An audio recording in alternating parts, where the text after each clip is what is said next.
Assalamualaikum warahmatullahi wabarakatuh. Apa khabar semua? Saya doakan semoga kalian sihat walafiat wala di mana pun kalian berada.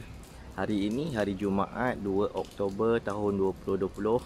Sekarang ni jam pukul 8.07 pagi. Pada waktu begini sepatutnya saya dah pun sampai di pejabat. Tapi hari ini saya terlewat kerana tayar saya pancit.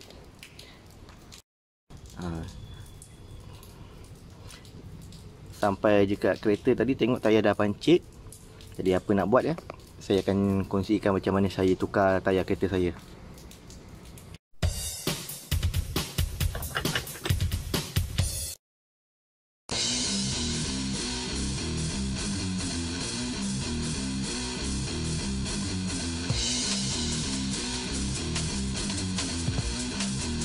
Ini antara peralatan asas yang kita perlu untuk nak tayar. Okey, dengan jack untuk angkat untuk jack tayar nanti, dan juga tayar spare. So, kita akan tukarkan tayar spare ni pakai sementara, kemudian kita akan bawa kereta ni ke kedai tayar.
Okey, kita jumpa dah punca pancit. Ini pecah paku. So, paku ni betul-betul menusuk ke dalam tayar lah. Jadi mungkin ini dah punca tayar pancit. Jadi sekarang kita akan bawa kereta ni ke kedai tayar untuk tampan tayar yang bocor tu. Jadi kita pasang balik lah, ganti balik tayar ni. Alright. Okey, dah siap simpan barang-barang. Jom kita ke kedai tayar. Penuh juga. Tukar tayar sebiji pun. Tadi kalau anda perasan, sebelum saya jack kereta, saya loosekan, saya longgarkan dulu nut tayar. Kenapa bila kita dah jack kereta ni, jack tayar ni, bila tayar dah terangkat daripada permukaan tanah, agak susah kita nak buka nut tu. Tambah lagi kalau nut tu ketat kan, tayar tu mungkin berpusing dan sebagainya. Walaupun dah tarik handbrake, walaupun kereta auto kita letak dekat sini, tapi susah sikit. Jadi lebih mudah sebelum kita jack, kita longgarkan dulu nut dan kita jack tayar. Kemudian kita pun kita jack kereta, kemudian kita buka nut dengan mudah dan mempercepatkan masa untuk kita tukar daripada tayar yang bocor tu kepada tayar spare. So sekarang ni 8.20, 8.27 dah sampai ke pintu pagar luar.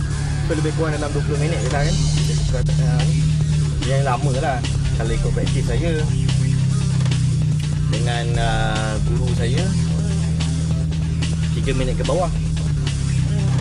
Itu kalau race lah kan, kalau dekat pit. Tapi ni kita santai-santai lah nak tunjuk macam mana tukar tayar ni. Jom saya nak pergi ke Taman Resmi Jaya, Indah, untuk tunjukkan di mana kedai untuk saya tukar tayar ni.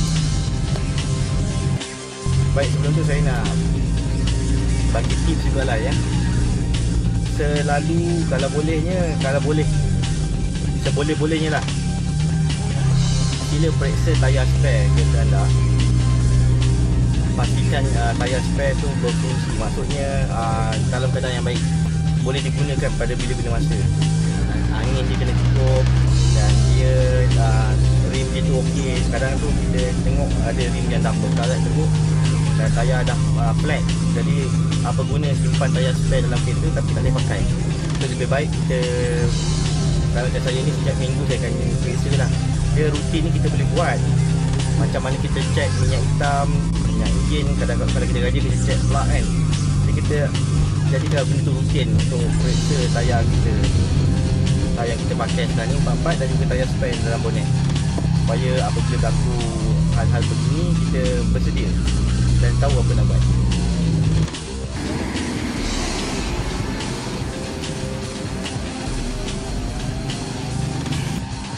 Okey, saya sampai kedai di salah sebuah kedai di Ampang. Kedai tayar ni, apa nama kedai? SA Automobil. So sekarang ni dah tukar dah tampal dah tayar yang bocor. Saya minta tolong tukarkan apa ni lock nut yang saya baru beli dari Shopee.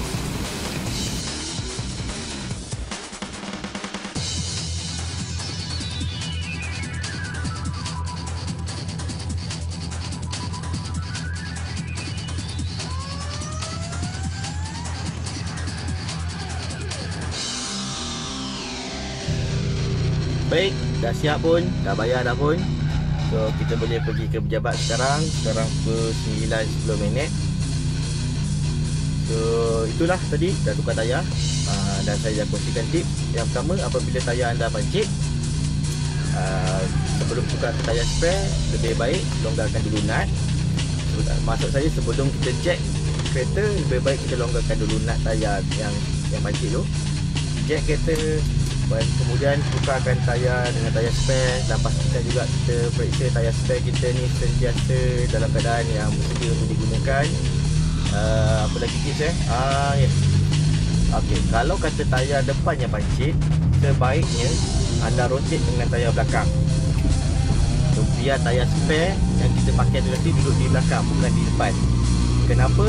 Kerana kereta ni bila kita nak kontrol dia kan, lebih baiklah tayar yang elok berada di depan. Tayar spare ni bukan tak elok, tapi dia kecil saiz dia, jadi dia grip tu tak seperti tayar biasa.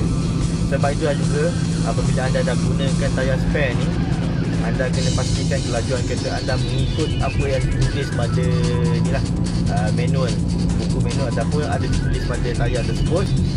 Kebiasaannya tak silap saya kelajuan ni 60 km per jam kan tak saya. Lebih baik kita bawa dalam keadaan berhati-hati dan keadaan perlahan lah. Kalau hujan lagi kita kena slow. Dan sebolehnya juga jangan gunakan tayar spare ni untuk travel jauh-jauh. Kalau kata contohnya kita dalam perjalanan dan tayar kita pancit, cari kedai yang terdekat untuk tukar tayar ataupun untuk tampal tayar yang bocor tu sebelum meneruskan perjalanan yang jauh.